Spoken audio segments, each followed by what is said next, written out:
욥의 경험을 우리가 통해서 보면 우리들의 투병 생활에 대해서 어떻게 해야 될지가 보입니다. 또한 아픈 사람이 아닐지라도 우리 마라톤 하는 그런 과정들을 써놨기 때문에 욥의 경험을 통해서 우리가 큰 교훈을 받아야 되겠죠. 욥이 1라운드에서 이겼어요. 그래서 그의 모든 이 재산이 없어지고 종들이 죽고 자식들이 죽었지만 결국 그는 원망하지 않고 하나님을 찬송했어요. 이 믿음은 대단한 겁니다, 여러분. 예, 글로만 읽으니까 그렇지만 여러분이 현실 속에서 그런 경험을 당했다고 생각해 보세요. 예, 그건 상당히 대단한 겁니다. 2라운드에서도 이겼나요? 그래요. 그래서 욥을 점차 이렇게 단련시키는데 사단은 끈질겨요. 아주 비겁해요. 그래서 욥을 가지고 그렇게 괴롭히는 것을 보면 욥의 우리들의 선배 그가 어떻게 여기에서 극복했는지를 보게 되는 거죠. 그래서 우리는 다시 한번 영적 싸움, 보이지 않는 이 싸움을 보아야 돼요.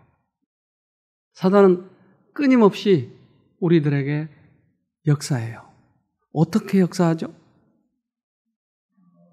우리의 마음에 역사를 하는데 마음에 귀가 있어요. 그래서 그 귀가 두 개인데 한쪽은 사단의 속삭임, 한쪽은 하나님의 음성을 듣는 거죠. 근데 이것을 내 마음에 속삭이면 이걸 내가 곱씹으면 그것이 내 것이 돼버려요. 야, 저 반지 훔쳐. 야, 마누라가 너 그렇게 바가지 그런데 가만히 있어? 그럼 널 뭘로 보는 거야, 앞으로?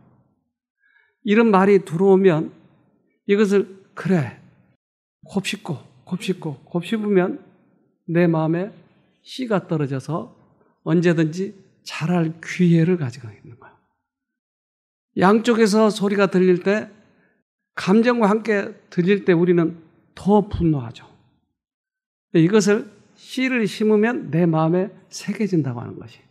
그러니까 우리가 듣지 말아야 할 말도 있는데 빨리 초전박살을 해야 되고 또 그게 들었다 할지라도 하나님 불러서 빨리 쫓아내야 돼요. 이것을 곱씹고 그러면 내 마음에 항상 준비하고 있어요. 죄를 지을 준비. 그대의 마음에 뿌려진 선한 씨앗은 싹이 나서 하나님의 영광을 위하여 열매를 맺고 있었다. 그러나 시간이 지난 후에 이생에 대한 염려와 부의 속임수가 그대의 마음에 뿌려진 하나님의 말씀에 선한 씨앗을 질식시켰다. 네, 이 싸움이에요. 그래서 우리 마음에 사단의 창고의 것을 들려주느냐 하나님의 창고이냐 하는 거예요. 그래서 사단의 것을 자꾸 듣다 보면 나중에는 이제 사단의 사람이 돼버리죠. 그래서 어느 쪽 것을 들어야 되는지에 대해서는 우리 신중하게 생각해야 됩니다. 근데 이 욥기에는 철학도 들어있고 그 속에는 아주 높은 수준의 신앙의 글도 들어있고 인간관계에 있어서 어떻게 해결해야 될지 경험담도 들어있고 그렇기 때문에 우리들에게 퍽 유리한 것이 교훈이 많이 들어있기 때문에 욥기에 보면 이렇습니다. 욥기 15장 35절 그들은 악한 생각을 베고 불의를 낳으며 마음의 괴우를 예비한다 하였느니라. 네, 악한 생각이 들어왔다 이 말이에요. 근데 이것을 뱄다, 이건 임신했다 이 말이에요. 악한 생각을 임신하고 불의의 자식을 낳을 준비를 하고 있다. 생각을 곱씹으면 이게 씨가 떨어져서 이게 임신이 돼버린 거예요. 근데 이 임신은 사람은 10달 만에 낳지만 이 죄의 임신은 몇 달 만에 나와요? 그렇죠. 기회를 보는 거예요. 사람이 없으면 슬쩍 이미 그 마음에 도심이 있었다는 얘기예요. 이게 임신하고 있었어요. 우리들의 생각이 그런 거예요. 그러니까 아예 초전박살을 시켜야 돼요. 그런데 이 죄의 씨앗은 누가 심었다고요? 사단이 씌운 거예요. 우리가 잘못한 건 뭐죠? 그래요. 속아서 그것을 받아들였어요. 그걸 곱씹고 있었다 이 말이에요. 야고보서 1장 14절로 15절 사람이 시험을 당하는 것은 각각 자기의 욕심에 이끌려서 꿰매 빠지기 때문입니다. 욕심이 잉태하면 죄를 낳고 죄가 자라면 죽음을 낳습니다. 네. 자기 욕심에다가 사단이 거기에다가 씨를 심는 거예요. 우리들에게 욕심이 하나도 없다면 사단의 시험은 아무것도 아니에요. 왜? 욕심이 없으니까 내가 발동을 하지 않죠. 반응을 하지 않죠. 근데 그 욕심에다가 사단의 감정과 생각을 넣어주는 거예요. 그러면 욕심이 잉태하면 죄를 낳는다고 그랬네요. 그래서 그 죄가 자라면 결국 죽게 되는 것이에요. 누가 그 씨를 심었다고요? 사단이 심었어요. 그래서 사단이 심었기 때문에 사단은 우리들의 죄의 목록을 알까요, 모를까요? 어떻게 알아요?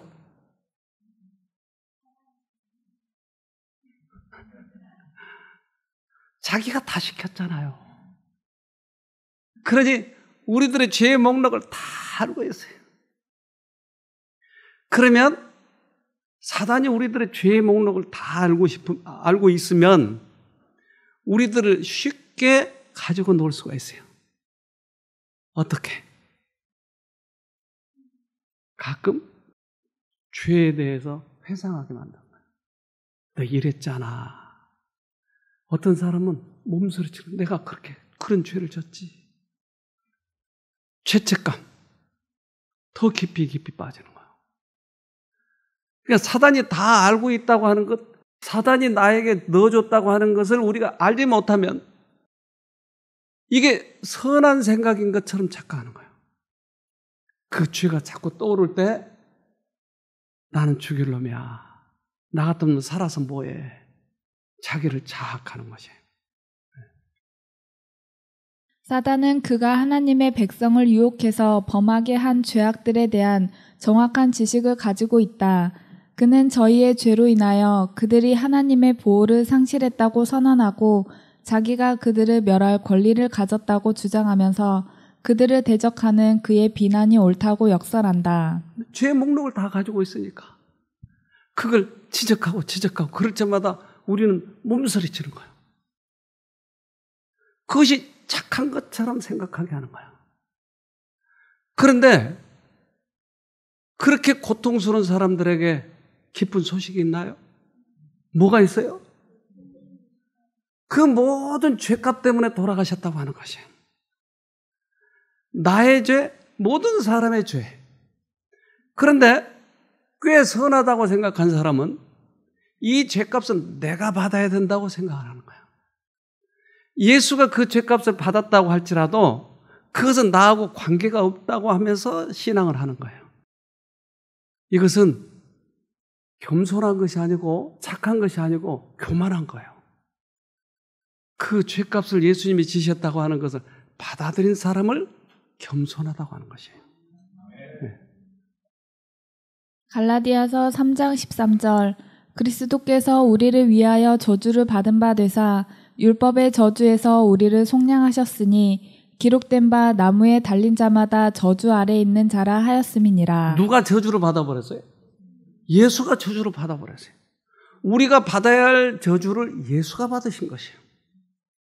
그러니까 이런 큰 원칙, 우주의 원칙, 이 원칙을, 그 사랑의 원칙을 내가 받아들인 것이 겸손한 것이, 믿음인 것이. 내 죄값은 내가 받아야 된다라고 하는, 착한다고 하는 그 정신이 어디서 왔냐고 하는 것이에요. 그래서 우리는 사단이 우리를 가지고 놀고 있기 때문에 사단은 얼마나 재미있을까요? 선하다고 그렇게 착각하고 사는 사람들을 볼 때마다 얼마나 재미있을까요? 자기 생각을 받아들이고 있으니. 그런데 예수님 측에서는 어떨까요?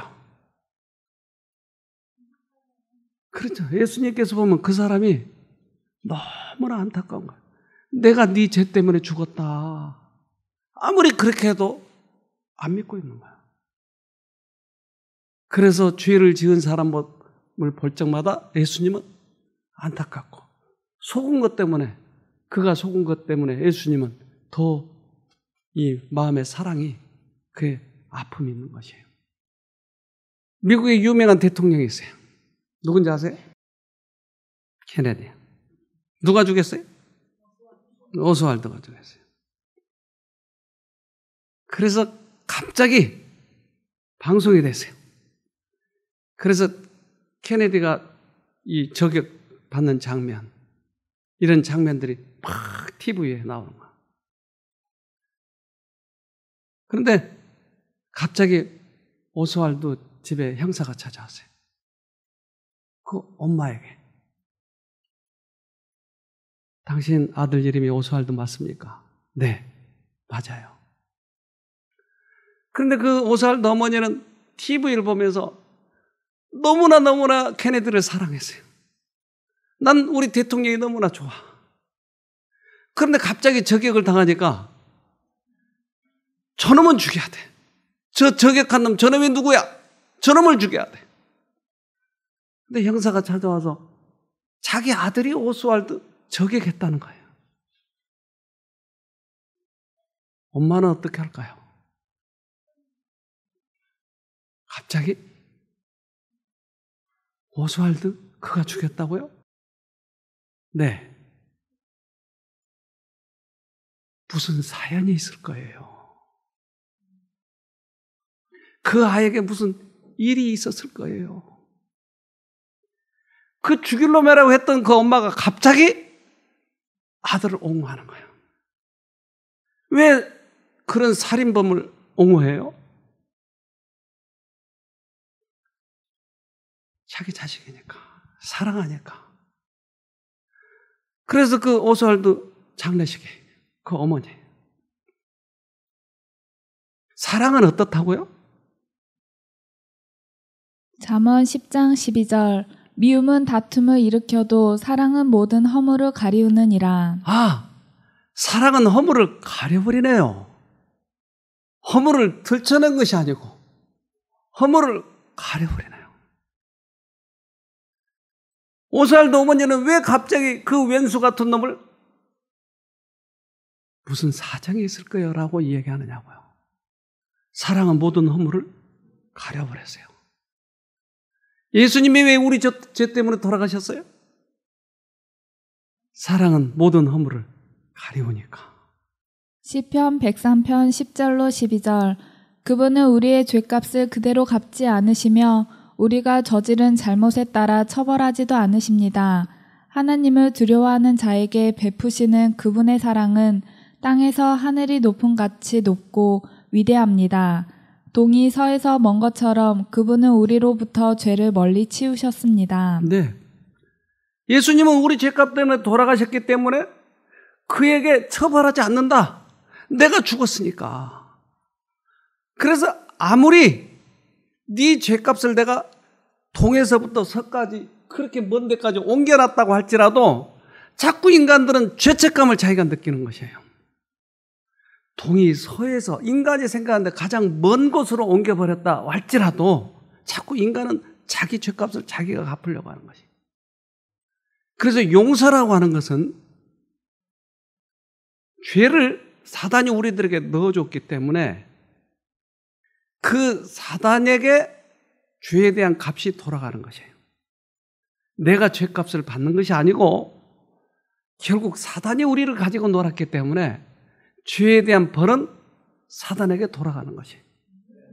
인간은 뭘 잘못했죠? 선택을 잘못한 거예요.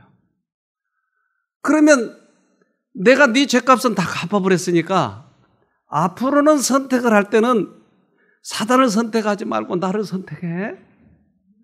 그래서 선택력을 회복시키려고 오신 것이 예수님. 이것을 뭐라고 하면 좋을까요? 이걸 회개라고 그래요. 이제까지 내가 사단 편 것을 자꾸 선택을 했는데 이제는 하나님 쪽을 선택하는 요 방향 전환, 이것을 회개라고 하는 것이에요. 회개. 그래서 회개를 단어를 어떻게 풀이하죠? 죄로부터 돌아서는 것이라고 표현하죠. 죄와 죄인을 구분해 주는 것이. 사단은 죄를 우리들에게 집어넣고 그 죄책감에 빠지도록 하고 죄를 짓도록 했지만 예수님은 그 사단의 죄의 원흉을 하니까 죄값은 사단이 받아야 되고 너는 나에게로 돌아오라고 하는 것이에요. 예수님이 그래서 십자가에 달려 돌아가실 때 마지막에 하시는 말씀이 있었어요. 누가복음 23장 34절. 이에 예수께서 가라사대 아버지여 저희를 사하여 주옵소서. 자기의 하는 것을 알지 못함이니이다 하시더라. 저희가 그의 옷을 나눠 제비 뽑을세. 왜 용서했어요? 저희를 사하여 주옵소서. 왜? 그들이 하고 있는 것을 모르고 있어요. 사단에게 속아서 하고 있는 걸 모르고 있으니까 용서해라는 것이에요. 그들이 죄를 만들어서 죄를 짓고 한다면 그것은 죄를 용서할 수가 없죠. 그러나 죄를 받아서 했기 때문에 저들을 용서하소서. 자기가 사단에게 속아서 하고 있는 짓 자체도 모르고 있으니까 용서하소서. 예수님 모든 이치를 알고 계시고 우주의 원칙을 알고 계시는 그분께서 이 사건이 어떻게 전개되는지를 보고 계시다 이 말이죠. 사단은 모든 죄를 인간에게 집어넣어주고 인간이 죄를 짓도록 했다고요. 이 죄의 고통에서 신음하고 있는 우리를 건지시러 오신 분이다 이 말이에요. 우리 영상을 하나 봅시다.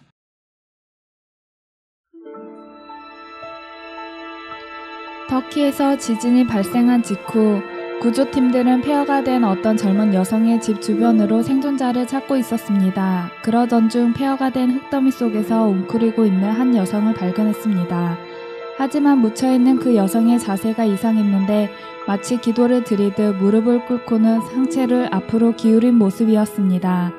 집이 붕괴되면서 그 무게로 인해 그녀의 목과 허리는 골절이 되어 있었습니다. 구조팀이 힘겹게 손을 흙 속에 넣어 그녀의 생존 여부를 확인했지만 안타깝게도 숨쉬지 않았고 체온도 없었으며 몸은 이미 굳은 상태였습니다. 구조팀은 그 여성을 포기하고 급히 다른 생존자 탐색에 나섰는데 그중 팀장이 어떤 이유인지 이상한 느낌이 들어 다시 그 여성에게로 가서 무릎을 꿇어 웅크린 채 굳어있는 그녀의 팔 아래 공간을 확인하기 시작했습니다. 그리곤 소리쳤습니다. 아기가 있다. 구조팀들이 몰려와 그녀 아래 흙더미를 조심스레 걷어냈고 꽃무늬 담요로 둘러싸인 3개월 아기를 발견하였습니다. 그 어머니는 집이 붕괴되는 급박한 순간에 아기를 보호하기 위해 몸을 웅크려 아기를 지킨 것이었습니다. 아기는 그 당시 잠들어 있었고 의료팀이 아기의 상태를 확인하기 위해 담요를 펴자 그 속에서 휴대폰이 나왔습니다. 그리고 문자로 타이핑이 되어 있었는데 아가야 만약 생존하거든 엄마가 너를 사랑한다는 것을 기억해야 한단다. 이 문자를 본 구조팀들은 그 자리에서 울음을 멈출 수가 없었습니다. 이 아이를 살리기 위해서 그리고 문자를 집어넣겠죠.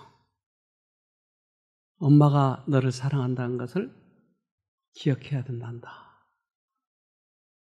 누군가 십자가 위에서 죽으시면서 아기야 내가 너를 목숨보다 더 사랑한단다.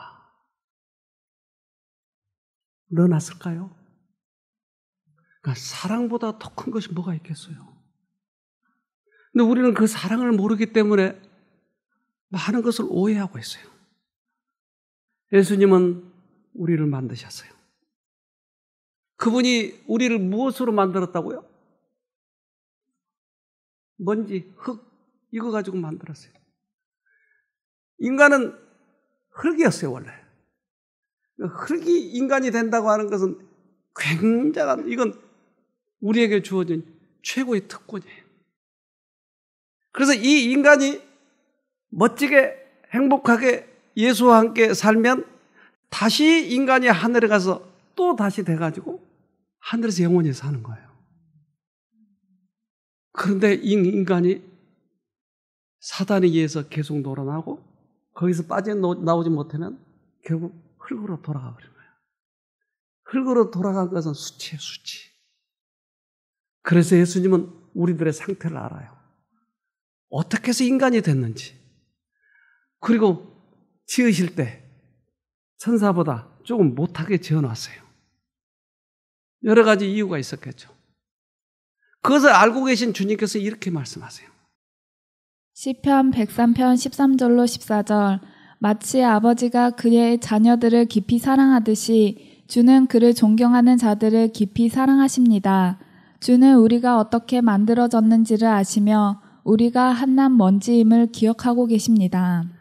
인간들은 천사보다 못하게 지어놨기 때문에 옛날에 천사장이었던 그 사단에게 쉽게 휘둘릴 수 있다고 하는 것을 알아요.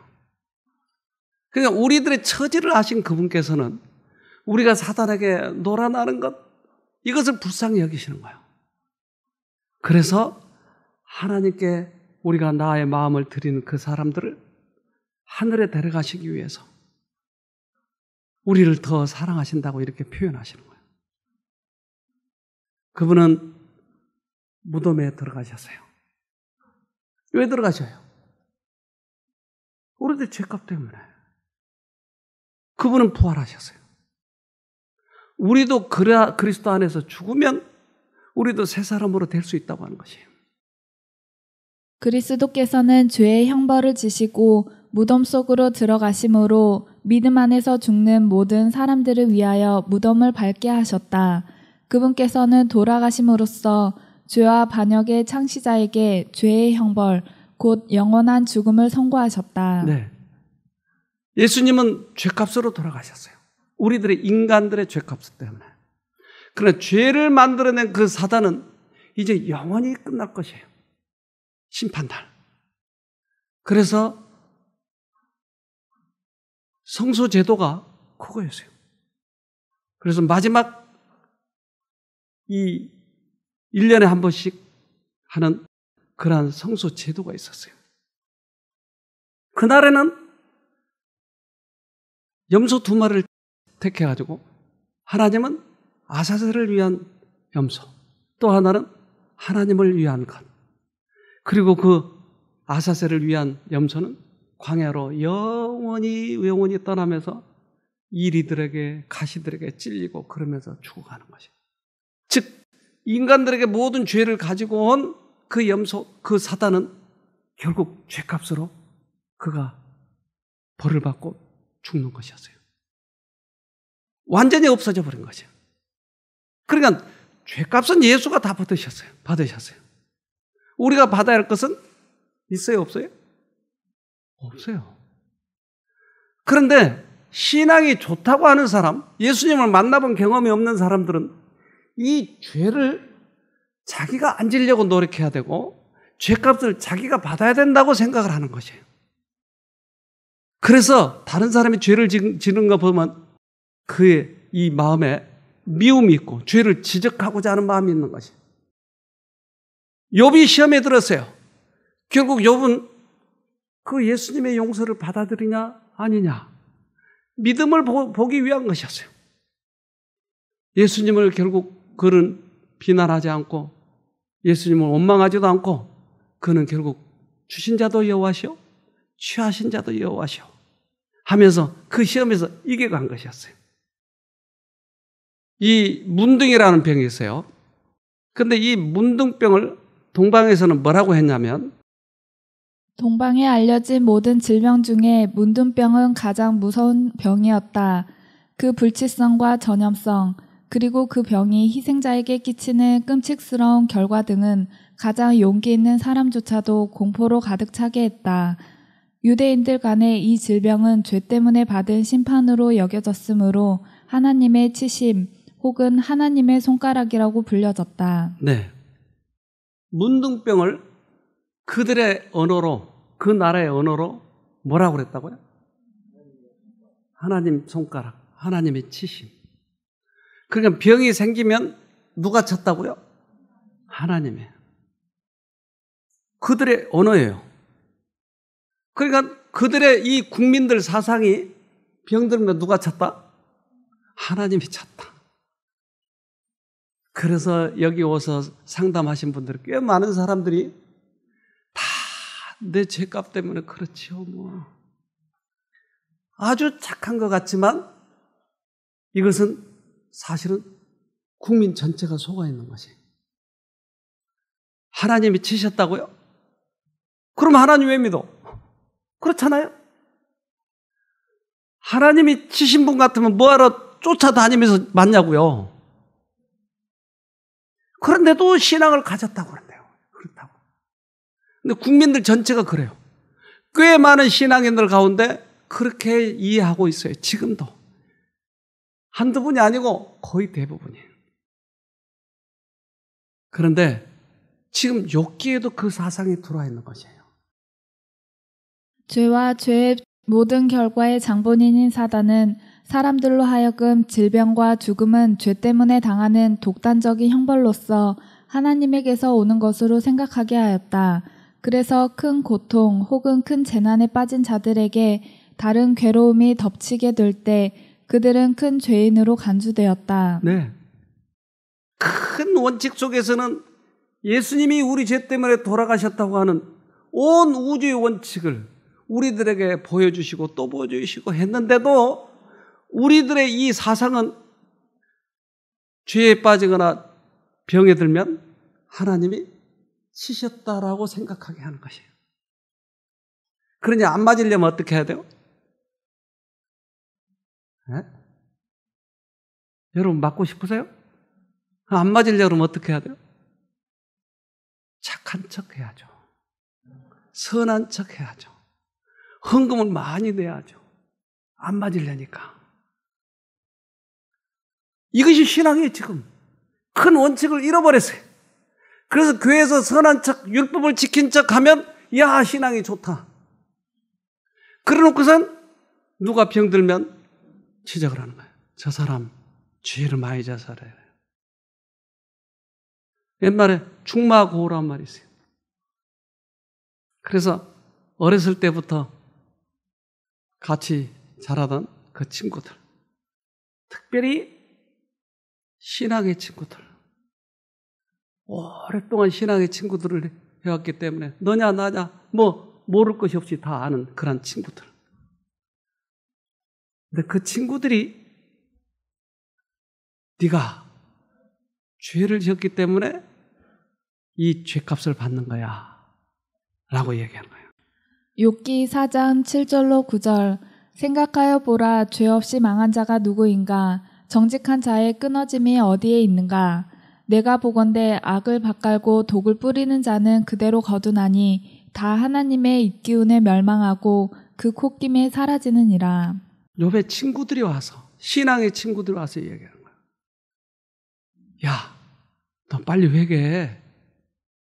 네가 죄의 씨를 심었기 때문에 죄가 난 거야. 그러니까 욥이 이 당하는 것을 보면 큰 원칙을 모르는 그 친구들이라고 하는 작자들이 와서 하는 얘기가 뭐예요? 죄를 지적하고 그리고 죄값으로 네가 당한다고 하는 거지. 이스라엘 민족들의 사상이었어요, 이게. 죄값으로 이런 병을 걸렸으니까 죄를 회개해야 된다고 하는 것이요. 그 사람의 사정도 모르고 자기는 죄가 없나요, 그럼?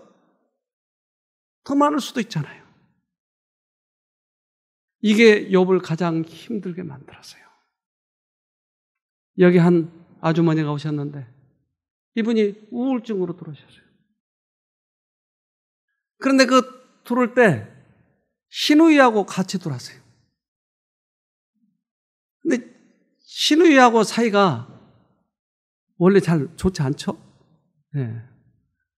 그런데 이 시누이가 우리 교인이었어요. 그러니까 아프니까 여기를 데리고 왔어요. 가지고 돌봐주고 있었는데 시누이 때문에 말을 못해. 어느 날 개인적으로 면담을 했어요. 어떻게 이렇게 많이 아프셔요? 말을 안 하다가 한참 있다가 내 남편이 죽었어요. 아, 그래요? 마음이 아프셨겠네요. 그런데 그것 때문에 아픈 게 아니고요. 시어머니가요. 니년이 내 자식 죽였다라고 얘기한대요.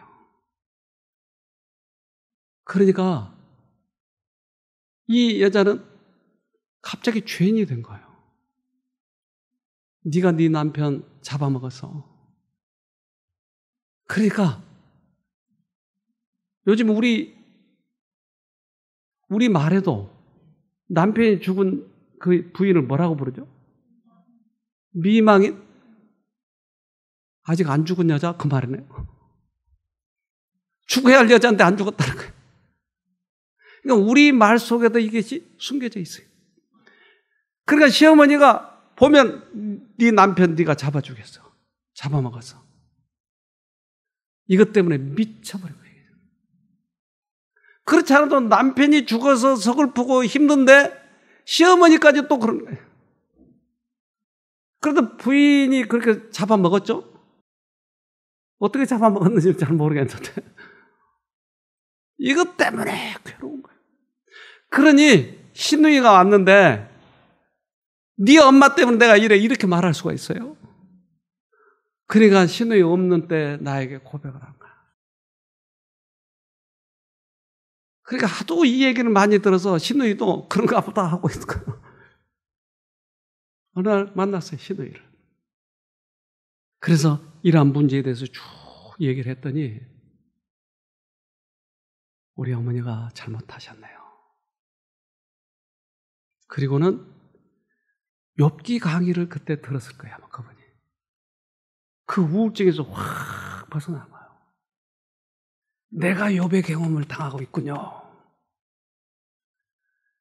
우리는 너무나 많은 사람들이 이것에 기인돼서 아픈 사람이 있는 것이에요. 내 죄 때문에 내가 질병에 걸린 것이 아니고 아까 우리가 얘기한 것처럼 사단이 질병의 씨앗을 우리들에게 심은 거예요. 사단은 질병의 창시자예요. 예수님은 생명의 왕이시고 그래서 그 시어머니 때문에 그 시어머니가 죽을 날이 가까운데도 그 얘기를 한다는 거예요. 얼마나 힘들겠어요. 욥이 바로 그런 경험을 당하더라는 거죠. 욥기 8장 4절로 6절 내 자녀들이 주께 득죄하였으므로 주께서 그들을 그 죄에 붙이셨나니 내가 만일 하나님을 부지런히 구하며 전능하신 이에게 빌고 또 청결하고 정직하면 정녕 너를 돌아보시고 내 의로운 집으로 형통하게 하실 것이라. 욥의 친구들이 참 친절하죠. 네가 잘 되기 위해서 이런 말을 하는 거야 지금. 내가 너를 생각해서 하는 거야. 그런데 네 자식이 죽은 것은 네들 죄나 자식의 죄 때문에 죽은 거야. 얼마나 친절해요? 그래서 하나님을 모르면 거짓 위로자가 되는 것이에요. 여러분, 하나님을 바로 알아야 돼요. 이것이 위로라고요? 그의 가슴에 비수를 꽂는 것이에요. 욥의 친구들이 바로 그러한 위로자였어요. 욥의 친구라고 공언한 이들은 그 일을 더욱 비참하고 견디기 어렵게 한 형편없는 위로자들이었으며 그들의 추측처럼 욥에게 죄가 있는 것은 아니었다. 자신의 과오 때문에 고통과 고민 속에 빠져있는 이들을 절실하게 도움을 필요로 하고 있는데 사단은 이들을 절망 가운데로 내몰기 위해 애쓰고 있다. 너무나 고통스럽고 알 수 없는 시험에 다가왔을 때 위로를 받고 여기에서 빠져나가야 될 텐데 오히려 네 죄 때문에 얼마나 고통스러운가요? 형편없는 사람들이. 그래서 될 수 있으면 친척들이나 누가 온다고 그래도 방문을 달갑게 여기지 않는 이유는 바로 이런 경우 때문에. 와서 위로한답시고 위로하지만 별의별 소리를 다 하고 가. 야, 네가 죄를 짓더니 결국 이렇구나.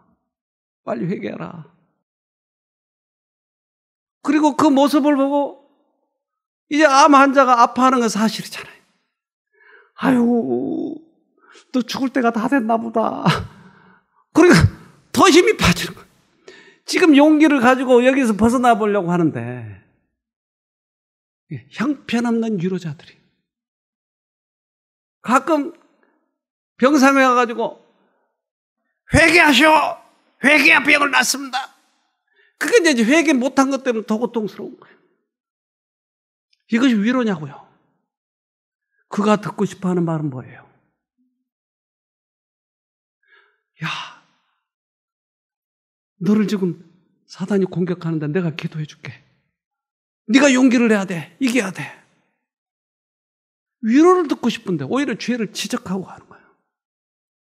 죄를 지적하는 것은 누가 할 일이죠? 하나님만 하는 거예요. 그의 죄를 깨닫도록 하기 위해서, 돌이키기 위해서. 죄를 깨닫는 것은 성령께서 하시는 일이에요. 인간이 할 수 없어요. 그래서 인간의 입으로 상대방의 죄를 계속 지적하는 것은 다른 누구의 놀이개감인 거예요, 지금. 예수님은 그를 위로하시고자 오셨어요.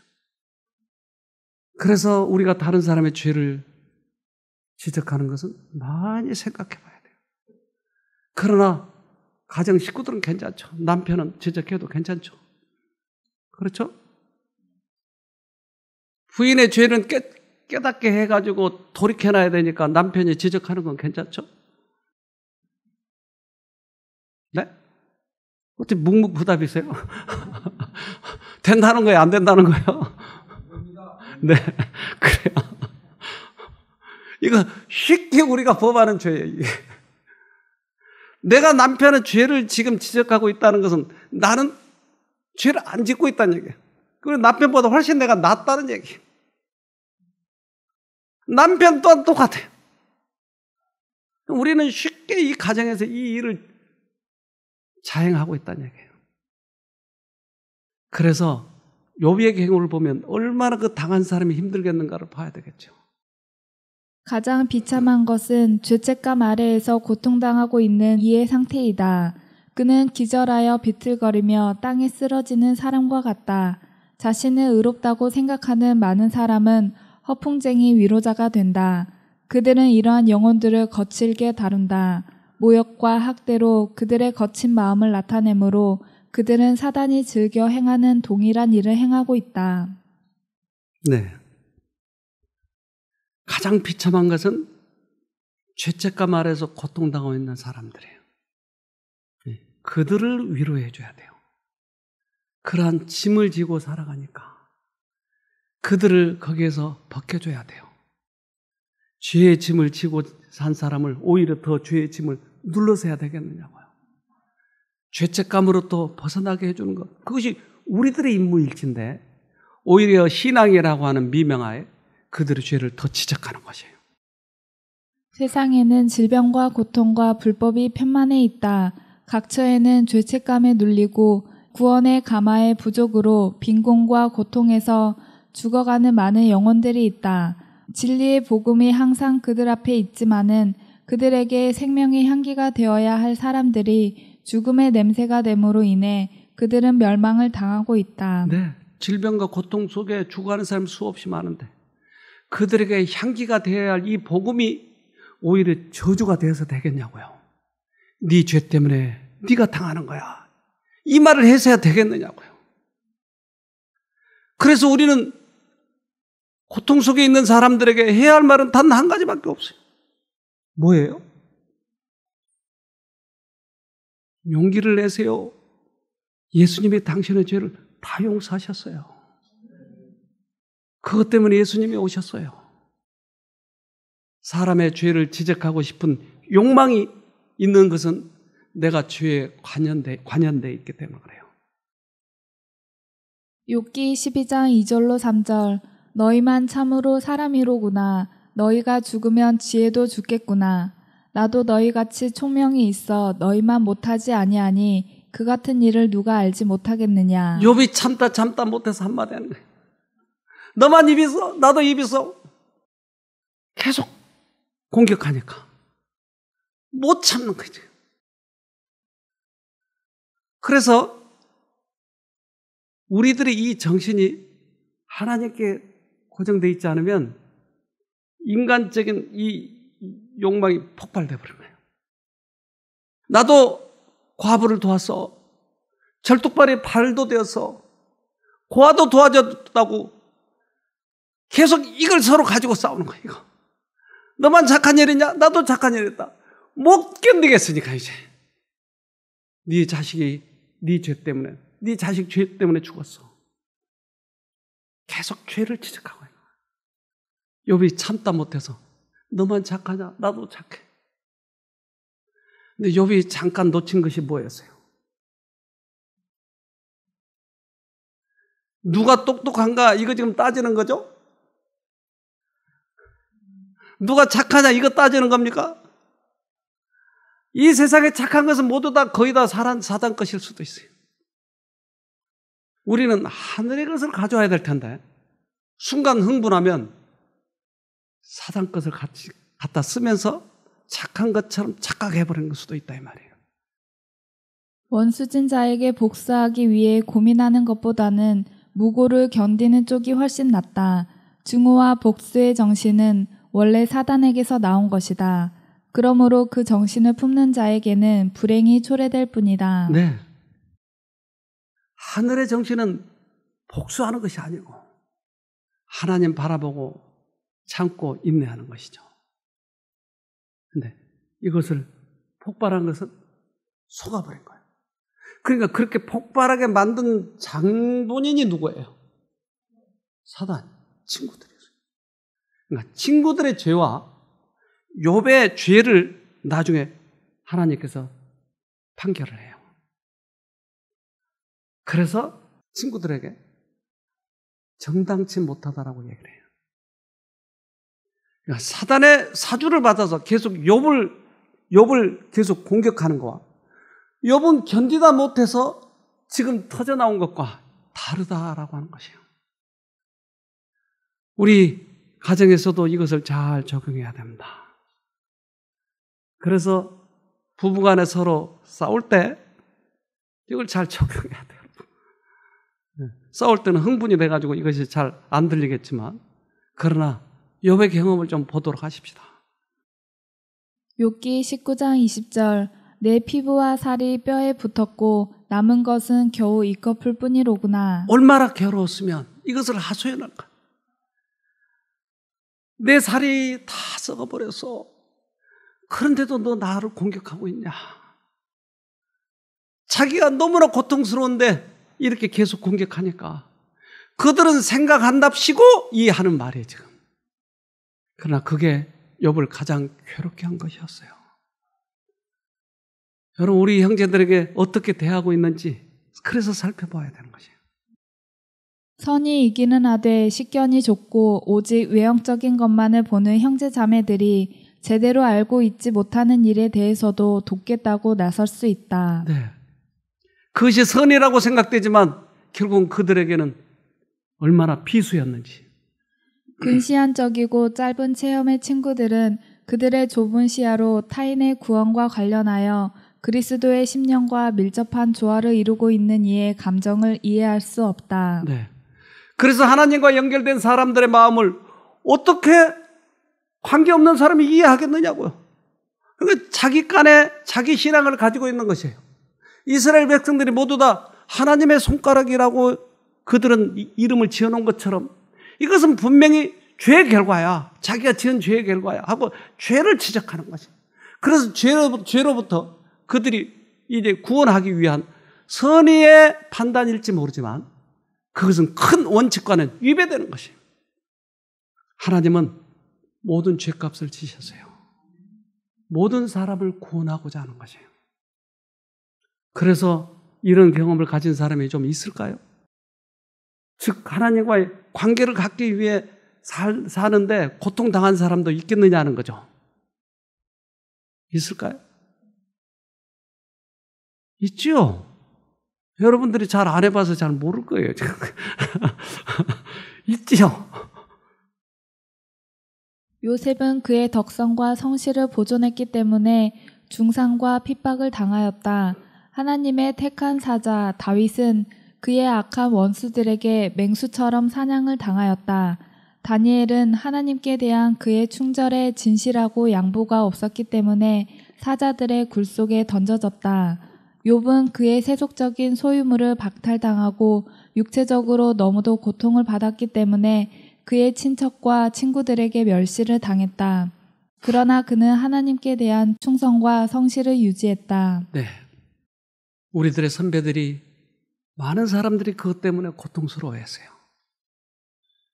그렇다면 나에게 닥쳐온 알 수 없는 이 시험, 여러분 어떻게 하면 될까요? 마지막 결론을 했잖아요. 하나님께 대한 충성과 성실을 유지했다. 우리들에게 주는 교훈이에요. 알 수 없는 시험이 닥쳐왔어요. 내가 그만큼 죄가 많아서? 아니요. 나도 당할 수 있고 여러분도 당할 수 있고 더 악한 경우를 당할 수 있을지 몰라요. 한 아주머니가 여기 오셨는데 그분은 많이 아파서가 아니고 몸살도 났고 너무나 힘들어하는 것이에요.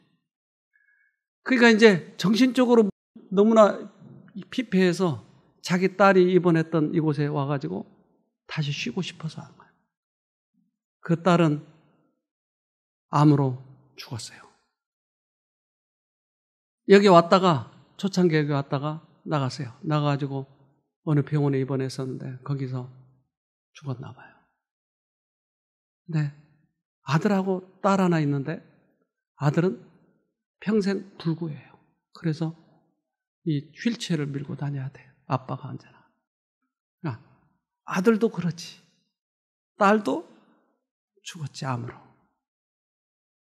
두 부부가 사는 거예요. 이분이 교회를 오래 다녔어요. 근데 교회에서 뭐라고 하겠어요? 신실한 교인들이 찾아와서 당신의 죄. 너무나 심신이 지쳐서 그 사람들이 말이 맞긴 맞는데 너무 힘든 거 이걸 감당하기가. 그래서 이곳에 와가지고 며칠 동안 쉬는 거예요. 쉬는데 이분이 이러한 강의를 듣게 된 것이에요. 이제까지 자기가 억울하게 당했던 이것이 어디서 왔는가를 알게 된 것이에요. 이분이 거기에서 위로를 받기 시작하는 거예요. 여기에서 음식 잘 먹고 운동하고 편한 잠자리 자고 이것이 지금 쉬는 것이 아니고 끊임없이 들려오는 죄책감, 다른 사람들이 자기를 지적하는 것, 이것 때문에 살 수가 없었는데 여기로부터 쉼을 얻게 되는 것이에요. 이분 얘기를 잠깐 들어봅시다. 자식을 먼저 주님의 품에 잠들게 한다는 게 그게 제가 큰 죄인 같아서 동네 사람들 보면은 자꾸 피하고 싶고 대면하기 싫고 저 집에는 그 애가 죽었단다 그런 소리가 듣기 싫고 이러고 모든 게 저의 잘못이고 저의 죄 같고 그랬었는데 이제 오늘 원장님 말씀에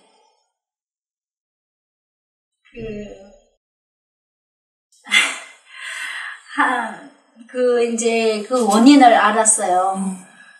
욥기서에서 이제 말씀하시는 그 말씀, 우리가 살아가는데 원칙이 있잖아요. 그 원칙이 있는데 이 세상 사람들은 다 저 사람이 죄를 져서 저렇게 벌 받는 거다. 자식이 죽었다. 그리고 저도 그런 생각을 했어요. 저의 죄로 인하여, 저의 잘못과 죄로 인하여 자식이 저렇게 됐다. 이렇게 생각을 했는데, 이제 오늘 원장님 말씀 들으니까, 그게 아니고. 네. 이분이 이곳으로 해서 그 문제가 해결이 된 거예요. 복음의 진리가 얼마나 소중한지 몰라요. 우리들의 감정 따라가지 말고 우리들의 의 이런 거 믿지 말고 다른 사람들에게도 죄를 지적하지 말고 하나님께서 주신 용서를 받아들여야 돼요. 그래서 사랑은 이렇게 정의를 합니다. 고린도전서 13장 7절 사랑은 모든 것을 덮어주며 모든 것을 믿으며 모든 것을 소망하며 모든 것을 견뎌냅니다. 사랑은 모든 것을 덮어준대요. 모든 것을 믿어주네요. 그래서 하나님께서 이 땅에 오신 큰 목적을 잊어버리면 인간의 원칙 가지고 상대방을 판단하고 상대방의 죄를 지적하고 심지어 본인도 내 죄값 때문에 일어나 보다라고 생각했다고 하는 것이에요. 우리 서로 사랑으로 대합시다. 우리 가정 사랑으로 다스립시다. 꼭 승리하기를 바랍니다. 네, 기도합시다. 하늘에 계신 아버지, 우리의 믿음의 선배 욥을 통해서 우리에게 큰 교훈을 주시니 감사합니다. 너무나 옹졸했던 저희들을 용서하여 주시옵소서. 우리 죄값 때문에 우리가 당한 줄 알았습니다. 상대방이 고통스러운 것은 그들의 죄 때문인 줄 알았습니다. 그러나 사랑의 눈으로 보지 못하니 죄가 덮어지지 아니하고 오히려 더 죄를 지적하고 싶었었습니다. 이제 이러한 하나님의 큰 원칙, 큰 사랑을 다시 한번 받아들이도록 해주셔서 서로 사랑하며 서로 죄를 덮어가며 하나님 안에서 행복하게 사는 저희들이 되도록 도와주시옵소서. 오늘도 그러한 것 때문에 죄책감 때문에 힘들어하는 우리 형제 자매님들 그 죄책감으로부터 벗어날 수 있도록 도와주셔서 가장 좋은 결과를 보는 그러한 날이 되도록 도와주시옵소서. 예수님 이름으로 기도합니다. 아멘.